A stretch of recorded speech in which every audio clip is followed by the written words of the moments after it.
Bismillahirrahmanirrahim. Assalamualaikum warahmatullahi wabarakatuh. Bagaimana kabarnya teman-teman semua? Semoga tetap dalam keadaan sehat dan tidak kurang suatu apapun. Selamat bergabung kembali dalam kegiatan belajar mengajar mata kuliah metodologi penelitian.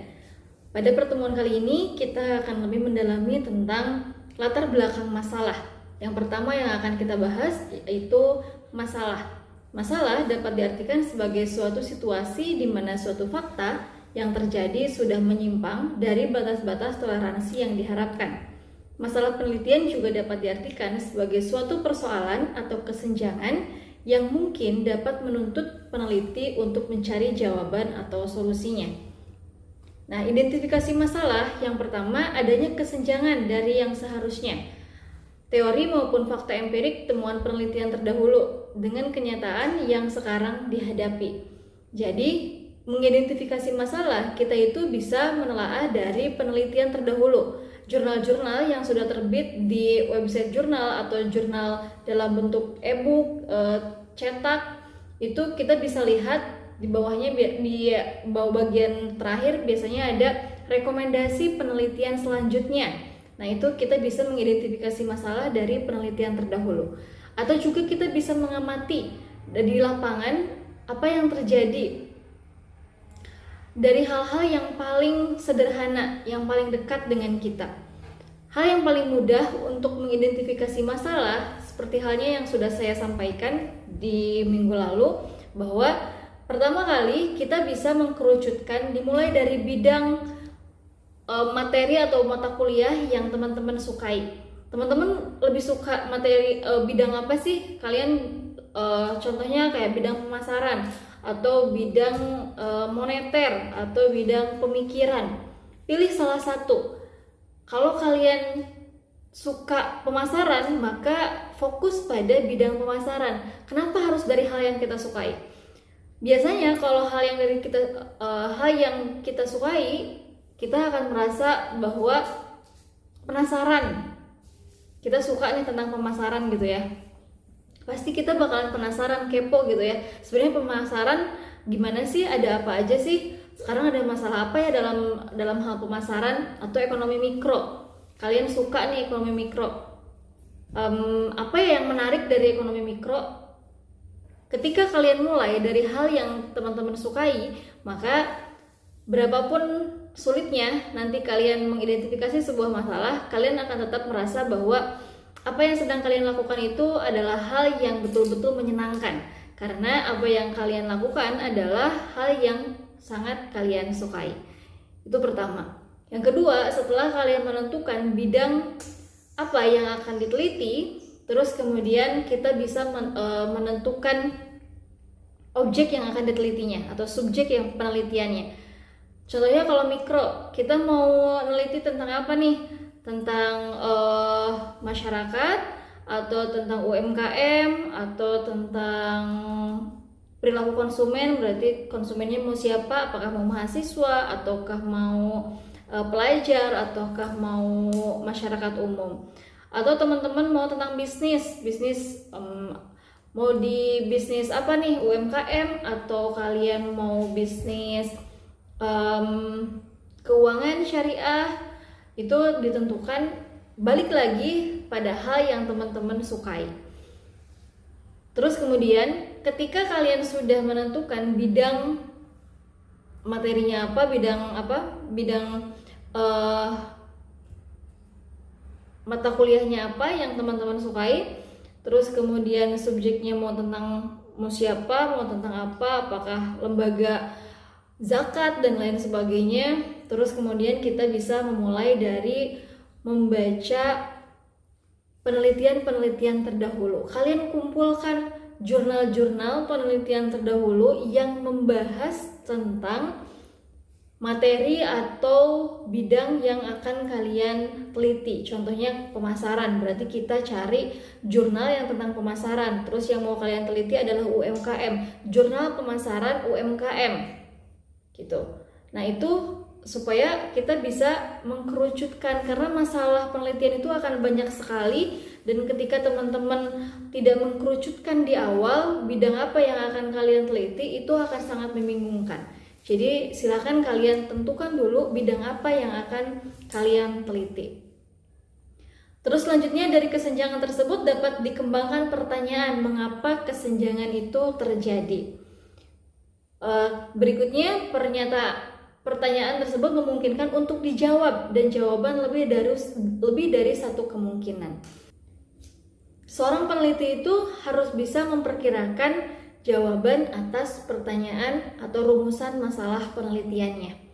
Kalau di awal ketika kita mengidentifikasi masalah, kita tidak bisa menemukan atau mengidentifikasi jawaban dari rumusan masalah penelitian kita, maka saya sarankan tidak perlu melanjutkan penelitian tersebut karena bisa jadi nanti kita kesulitan untuk mendapatkan data, terus kemudian mungkin teori-teori yang digunakannya tidak ada dan lain sebagainya.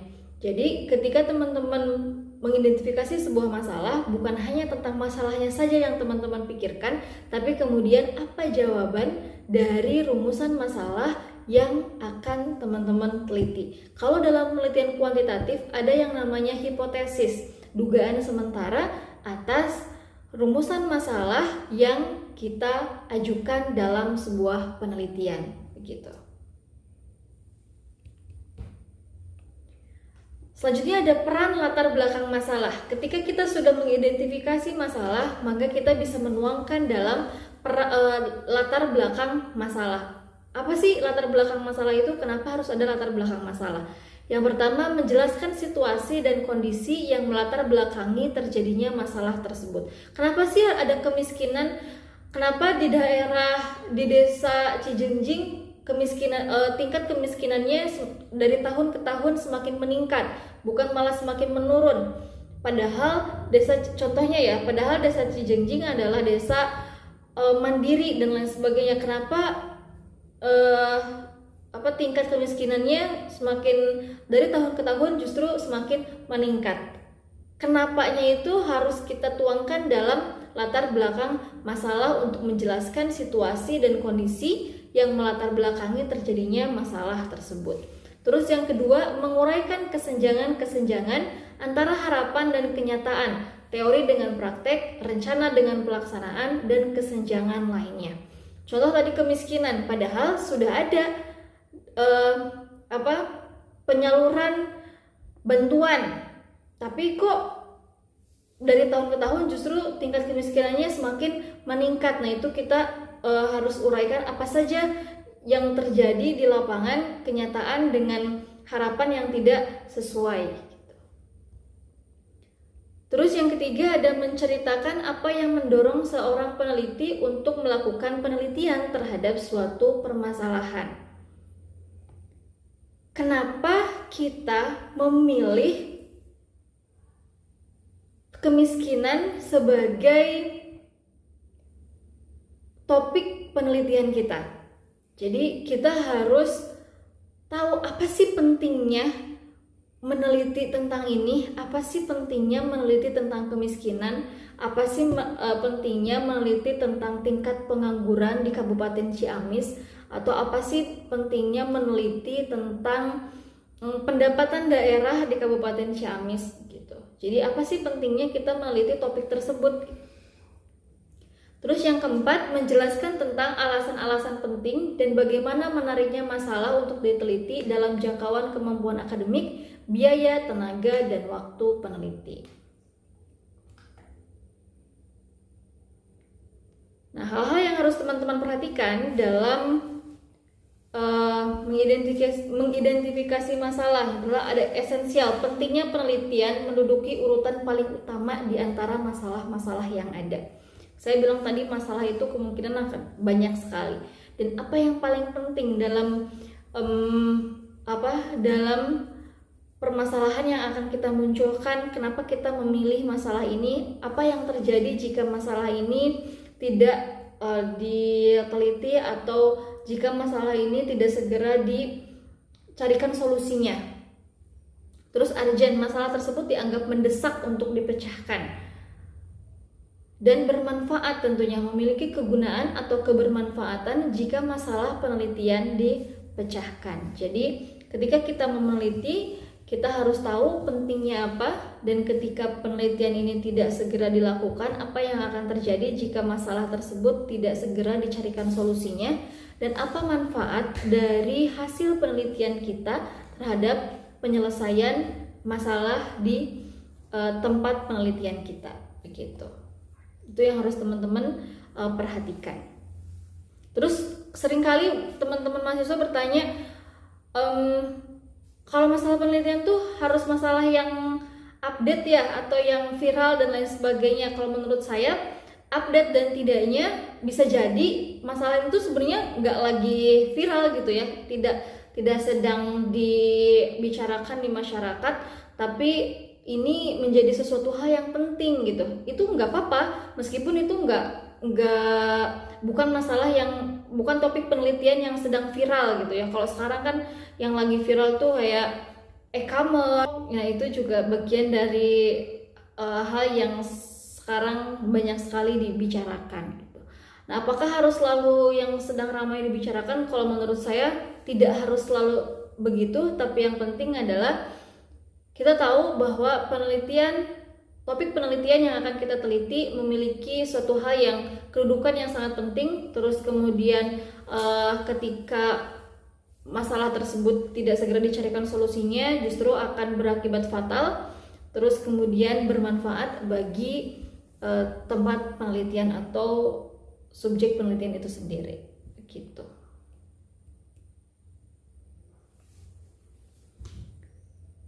Nah, di sini ada jenis masalah atau problema, ada problema deskriptif, problema komparatif, dan problema asosiatif atau korelatif. Kalau problema deskriptif itu untuk mengetahui status variabel dan mendeskripsikan fenomena tersebut, sehingga lahirlah penelitian deskriptif termasuk survei, penelitian historis, dan filosofis. Nah, salah satu dari penelitian deskriptif itu ketika teman-teman mau meneliti tentang efektivitas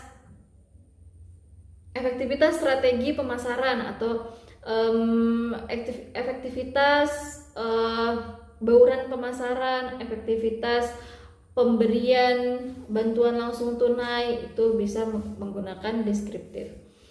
Terus ada komparatif. Kalau komparatif itu perbandingan. Kita mau membandingkan, contohnya kita mau membandingkan BSI dengan bank konvensional, kinerja bank syariah dengan bank konvensional, itu bisa kita bandingkan. Nah, hal yang perlu diperhatikan dalam penelitian komparatif, jangan sampai kita membandingkan sesuatu yang terlampau jauh. Jadi kalau ibaratnya ini ada jari ya, kita nggak bisa membandingkan antara jempol sama jari manis karena ini terlalu jauh. Kalau membandingkannya seperti ini, kita membandingkan jempol sama jari manis, jari kelingking, ini kan terlalu gapnya ada 3 nih, terlalu jauh sehingga nggak adil ketika kita bandingkan. Berarti kita bisa membandingkan, kalau dilihat dari contohnya jari ya, kita bisa membandingkan telunjuk sama jari tengah, jadi tidak terlalu jauh. Nah, artinya ketika teman-teman mau melakukan penelitian komparatif atau perbandingan, jangan sampai kita membandingkan sesuatu yang jomplang. Jomplang tuh gapnya terlalu jauh, karena nanti akan ada bias, terus kemudian jadinya perbandingannya tidak fair gitu. Terus ada problematika asosiatif atau korelatif. Kalau ini sebab akibat. Korelasi atau sebab akibat biasanya lebih ke pengaruh pengangguran terhadap tingkat pendapatan, atau banyak sekali penelitian pengaruh variabel X terhadap variabel Y, itu masuknya dalam korelatif atau asosiatif. Nah, sumber permasalahan penelitian. Teman-teman bisa mengidentifikasi masalah yang pertama dari pengalaman pribadi, lanjutan atau perluasan penelitian yang tadi saya sampaikan. Kita bisa melihat dari hasil penelitian terdahulu. Terus ada sumber kepustakaan, ada forum pertemuan ilmiah dan diskusi, ada observasi atau PPL, ada perubahan paradigma dalam pendidikan, fenomena kelas dan masyarakat, deduksi dari teori. Itu kita bisa mendapatkan mengidentifikasi masalah dari sumber-sumber berikut.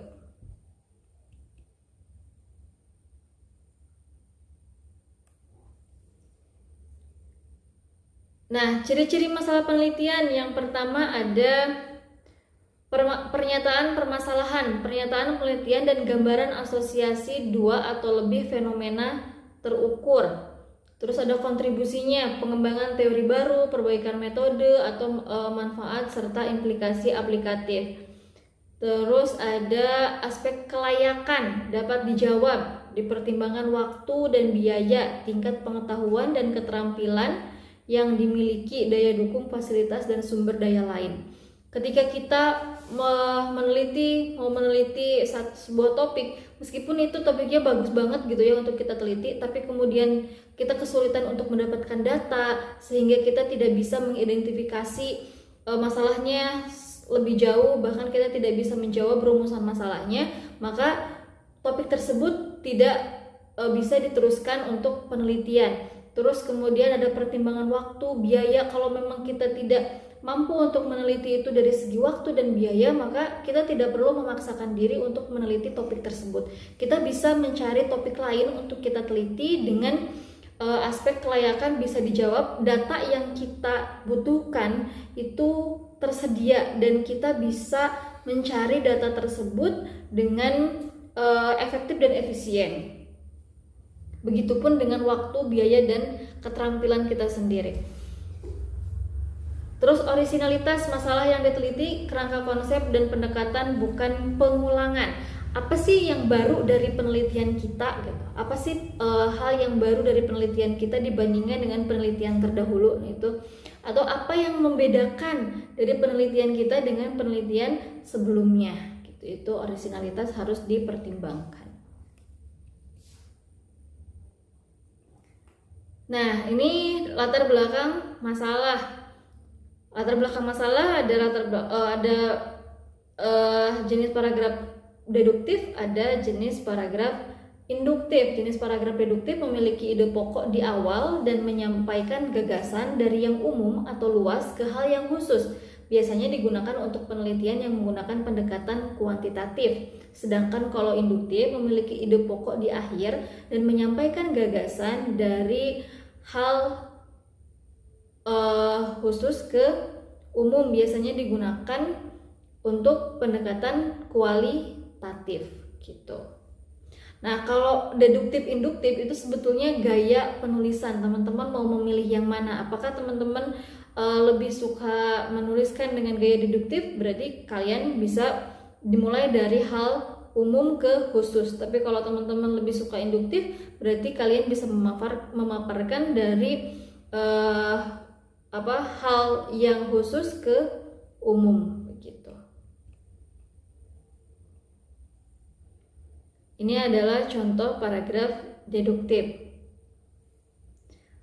Tenaga kerja yang diperlukan dalam persaingan bebas adalah tenaga kerja yang mempunyai etos kerja tinggi, yaitu tenaga kerja yang pandai, terampil, dan berkepribadian. Tenaga kerja yang pandai adalah, setelah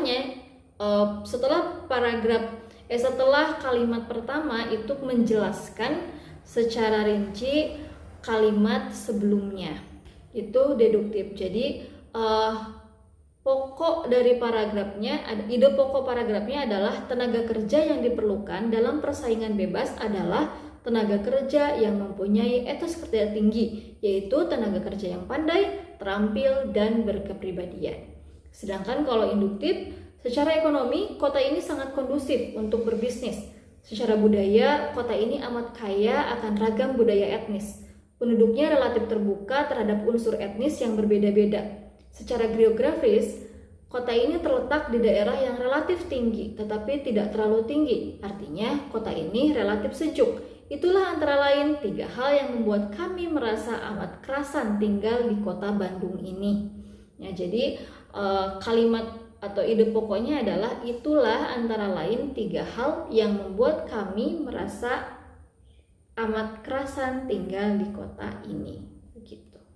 Itu adalah contoh paragraf induktif. Nah, untuk menyusun latar belakang masalah harus ada apa saja sih isi dari latar belakang masalah? Yang pertama ada urgensi penelitian. Terus kemudian ada fakta di lapangan. Kalau kalian bilang bahwa masyarakat Kabupaten Ciamis, tingkat kemiskinan masyarakat Kabupaten Ciamis meningkat. Meningkat itu kita harus ada data yang menunjukkan peningkatan dari tahun berapa sampai tahun berapa gitu. Terus kompleksitas, data-data pendukung, keadaan umum objek penelitian. Kalian mau neliti di mana? Harus disampaikan di mana tempatnya, terus kemudian kenapa kalian memilih tempat tersebut, terus apa masalahnya, nah solusi yang ditawarkan apa yang akan kalian teliti. Dengan dari latar belakang di atas kita peneliti akan meneliti tentang pengaruh variabel X terhadap variabel Y gitu, contohnya begitu. Jadi ada urgensi penelitian, fakta di lapangan, kompleksitas, data-data pendukung, keadaan umum objek penelitian, solusi yang ditawarkan. Itu isi dari latar belakang masalah. Terus selanjutnya ada rumusan masalah penelitian. Rumusan masalah merupakan suatu kalimat pertanyaan yang disusun berdasarkan adanya masalah tersebut dan akan dicarikan jawaban melalui pengumpulan data dalam suatu proses penelitian. Fungsi perumusan masalah mengembangkan kerangka konsep, konseptualisasi dan operasionalisasi desain penelitian, prediksi keberhasilan, memilih judul dan menuliskan tujuan penelitian, menilai orisinalitas studi versus plagiarisme, memilih judul dan menuliskan tujuan penelitian. Kenapa dimulai dari rumusan masalah? Seringkali kita dalam merumuskan sebuah penelitian itu dimulai dari judul, sehingga kita bingung sebenarnya masalahnya apa. Nah, harusnya ketika teman-teman mau membuat sebuah desain penelitian, yang perlu kalian perhatikan pertama kali bukan judul, tapi masalah. Nah, rumusan masalah, kenapa di sini memilih judul dan menuliskan tujuan penelitian? Karena redaksi judul itu pernyataan atau kalimat pernyataan dari rumusan masalah. Kalau rumusan masalah itu kan kalimat tanya. Nah, berarti judulnya itu hilangkan kata tanyanya. Kalau ada bagaimana atau apakah, nah berarti hilangkan kata apakah, ganti menjadi kalimat pernyataan. Sama halnya dengan tujuan penelitian. Kalau tujuan penelitian sesuaikan dengan rumusan masalah. Kalau rumusan masalah adalah kalimat pertanyaan, sedangkan tujuan penelitian adalah kalimat pernyataan. Jadi jangan kebalik. Jangan sampai kita membuat judul dulu baru mikirin masalahnya. Kalau itu namanya nyari masalah. Nah, tapi yang harus kita lakukan adalah identifikasi masalah terlebih dahulu, kemudian kita menyusun rumusan masalah sehingga kita bisa menyusun redaksi judul dan tujuan penelitian.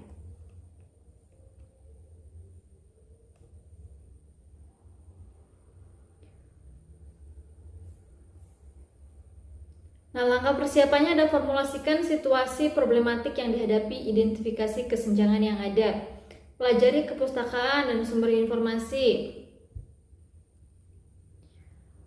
pilihlah inti permasalahan apa yang paling utama atau yang mempengaruhi submasalah yang lain. Itu yang harus kita persiapkan.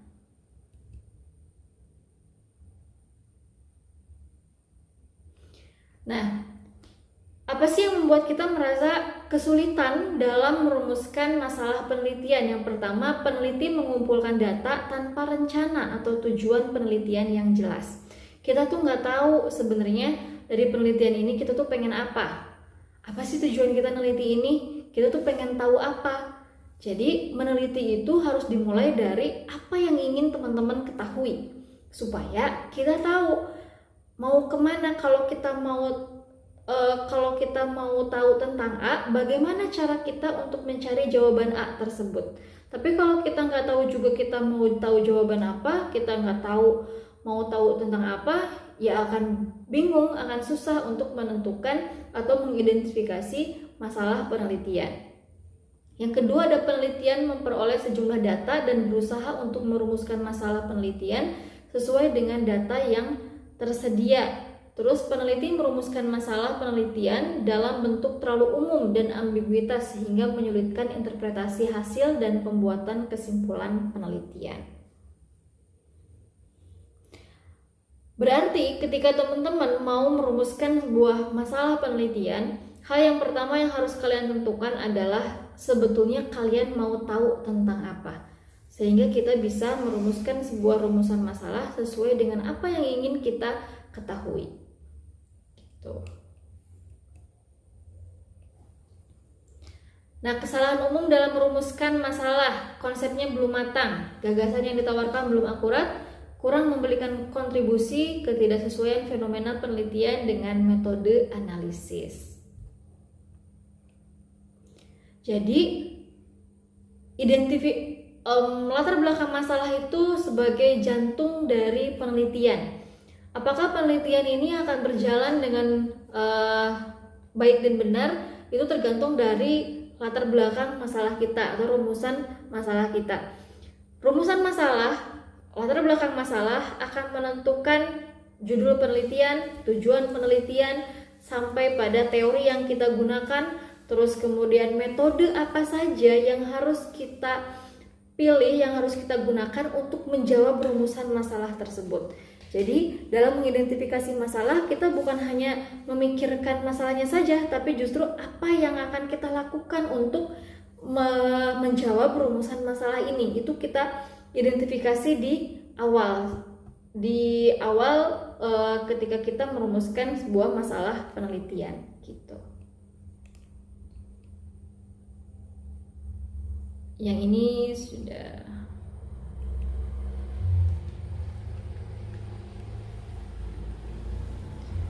Nah, intinya ketika teman-teman mau mengidentifikasi masalah penelitian, dimulai dari hal yang ingin teman-teman ketahui. Banyak banget bidang penelitian di program studi ekonomi syariah. Banyak sekali yang bisa kita teliti bidangnya. Supaya kita tidak bingung, dimulai dari bidang yang kalian kuasai dan yang kalian sukai. Kalau di saat ini kalian belum bisa menemukan apa sebetulnya bidang yang betul-betul teman-teman sukai, maka dari sekarang mulai identifikasi apa sih yang bidang ilmu apa yang saya sangat sukai di program studi ekonomi syariah. Apakah mikro, makro, moneter, atau zakat, infak sodakoh, ziswaf, atau teman-teman suka tentang pemasaran dan lain sebagainya. Banyak sekali, silakan teman-teman memilih itu dulu tahapan pertama. Terus kemudian kalian bisa menentukan apa yang objek dan subjek dari penelitian kalian. Terus kemudian kita bisa memulai mengidentifikasi dari penelitian-penelitian terdahulu. Ingat bahwa identifikasi masalah adalah atau latar belakang masalah adalah jantung penelitian, sehingga kita harus memastikan bahwa jantung ini tuh bisa sehat. Sehingga ketika nanti kita sudah memulai penelitian, kita tidak merasa kesulitan dalam melaksanakan penelitian tersebut. Begitu tentang masalah, latar belakang masalah. Terima kasih atas perhatiannya. Mohon maaf atas segala kekurangannya. Kita akhiri. Wassalamualaikum warahmatullahi wabarakatuh.